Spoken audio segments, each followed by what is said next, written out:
తులవారికి గనక చూసుకున్నట్లయితే మీకు మీ యొక్క రాస్యాధిపతి అయిన శుక్రుడు వివాహ సామాజిక స్థానంలో కూర్చున్నాడు. అదేవిధంగా పంచమ స్థానంలో బుద్ధికి కారకుడైన బుధుడు, బిజినెస్‌కి కారకుడైన బుధుడు, భాగ్యాధిపతి రాహుతో కలిసి ఉన్నాడు. 6వ స్థానంలో 2 పాపగ్రహాలు ఉన్నాయి. మీకు శని, కుజుడు అది చాలా మంచిది. అదేవిధంగా భాగ్యంలో గురువు ఈ లగ్నానికి పాప అయినప్పటికీ భాగ్యంలో కూర్చున్నాడు.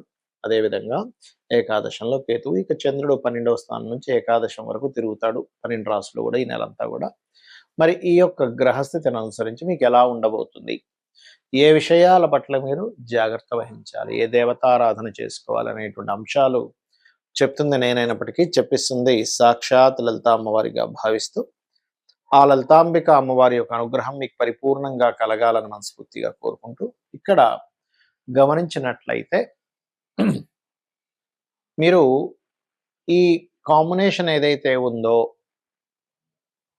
తులవారికి 5వ స్థానంలో ఉండేటువంటి బుధరాహువులు మంచి ఆలోచన విధానాన్ని 10వ తేదీ వరకు మీరు తీసుకునే ప్లానింగ్ ఏదైతే ఉంటుందో, మీరు తీసుకునే నిర్ణయాలు ఏవైతే ఉంటాయో, మీరు చేసే ప్లానింగ్ ఖచ్చితంగా మంచి రిజల్ట్ ఇస్తుంది. కాకపోతే మీరు ఎట్టి పరిస్థితుల్లో 5, 6, 13, 14, 15, 16 తేదీలు మనీ మ్యాటర్స్ విషయంలో అప్పులు ఇవ్వడం కానీ, తీసుకోవడం కానీ, మీరు ఎవరికైనా ధన విషయంలోని, కుటుంబ వ్యవహారాలకు సంబంధించిన ఎమోషన్స్ విషయంలో చాలా జాగ్రత్తగా ఉండాలి. కొన్ని ఎమోషన్స్ వల్ల ధనాన్ని పోగొట్టుకోవడం జరుగుతుంది, గుర్తుపెట్టుకోండి. ఇంకోటి ఏంటంటే విద్యార్థులకు కాస్త చదువు విషయంలో కొంత స్ట్రెస్ ఉంటుంది. శత్రువులు పెరుగుతారు కానీ శత్రువుపై జయం కూడా ఉంటుంది. వివాహ సంబంధించిన విషయంలో లగ్నాధిపతి 7వ స్థానంలో శుక్రుడు వివాహ కారకుడు ఉన్నాడు కాబట్టి ఈ నెలలో మీరు 19వ తేదీ వరకు వివాహ ప్రయత్నాలు చేసుకోవడానికి శుక్రుడి యొక్క అనుగ్రహం ఉంది.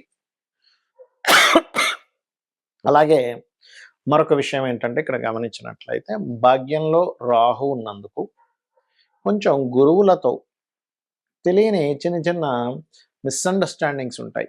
కాబట్టి ఈ యొక్క విషయంలో కాస్త జాగ్రత్తగా ఉండండి. లాభస్థానంలో కేతువు ఉన్నందుకు కేతువు ఎప్పుడు కూడా మనకి మ్యాజికల్ ప్లానెట్ అంటారు. మ్యాజిక్స్ చేసేటువంటి వారికి కొన్ని కొన్ని మన గవర్నమెంట్ రిలేటెడ్ జాబ్స్లో ఉండేటువంటి వారికి, మెడికల్ రంగాల్లో బిజినెస్లో ఉండేటువంటి వారికి బాగా కలిసి రావడం జరుగుతుంది. ఒకసారి ఆపండి, వాటర్ తాగుతాను. ఇప్పుడున్నటువంటి కండిషన్స్, ఒకవైపు యుద్ధాలు జరుగుతున్నాయి, ఒకవైపు షేర్ మార్కెట్లో క్రాషెస్ వస్తున్నాయి, గోల్డ్ రిలేటెడ్ సంబంధించినటువంటి అప్ అండ్ డౌన్స్ చాలా ఎక్కువగా ఉన్నాయి.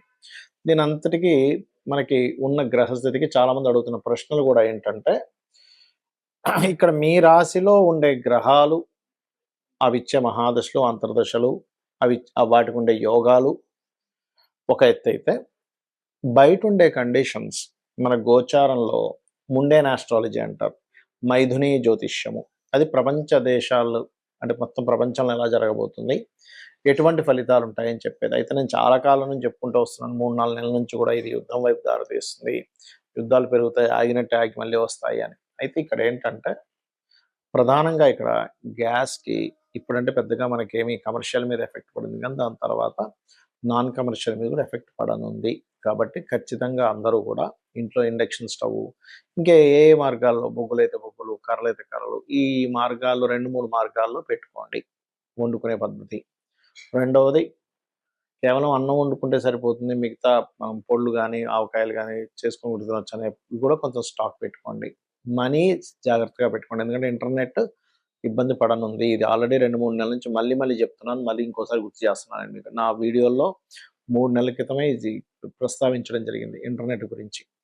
అలాగే మరొక విషయం ఏంటంటే ఎందుకంటే క్యాష్ కొంచెం పెట్టుకుంటే ఇంటర్నెట్ కట్ అయినా మనం ఇవాళ రేపు మనం వాడేటువంటిది ఏదైతే ఉంటుందో ఈ ఫోను స్కానింగ్ చేసి అదొక ఇబ్బంది అయితే పరిస్థితి ఏంటి కాబట్టి.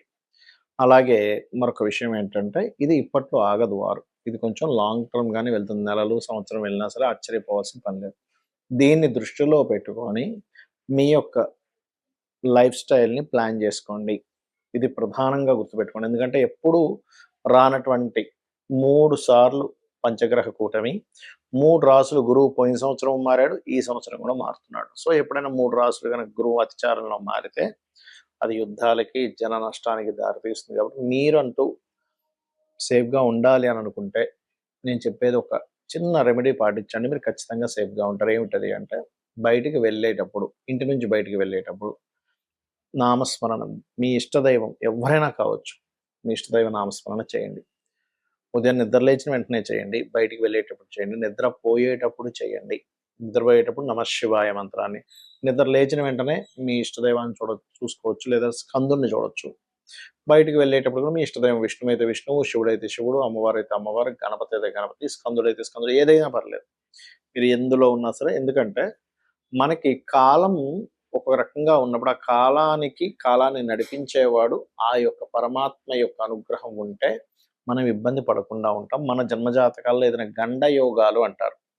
8th హౌస్ కనెక్టివిటీ ఉన్నటువంటి మహాదశలు నడిచేటప్పుడు దీని మీద పెద్ద రీసెర్చ్ చేస్తే ఇలాంటివి జరిగినప్పుడు ఎవరు ఎక్కువగా అఫ్లిక్ట్ అయ్యారు, మనకు కోవిడ్ వచ్చినప్పుడు కానీ, ఇలాంటి యుద్ధాలు first world war, second world వార్లో ఉన్నప్పుడు ఉండేటువంటి మనుషులు కానీ, వాళ్ళవి తీసుకుంటే ఎక్కువగా ఏదైనా యాక్సిడెంట్ జరిగినప్పుడు, సామూహికంగా యాక్సిడెంట్స్ అయినప్పుడు చూస్తే వాళ్ళందరి జాతకాల్లో కూడా ఈ రకంగా వాళ్ళ యొక్క లైఫ్ అనేటువంటిది ఇబ్బంది పడడం జరిగింది. కాబట్టి మీరెప్పుడూ గూడా ఈ గోచారం ఒక ఎత్తైతే, మీ పర్సనల్ చార్ట్‌లో మీరు ఓన్లీ యాక్సిడెంట్స్ అనే కాకుండా, మీరు లైఫ్‌లో ఎందుకు ఎదగలేకపోతున్నారు? మీ లగ్నం ఎలా ఉంది?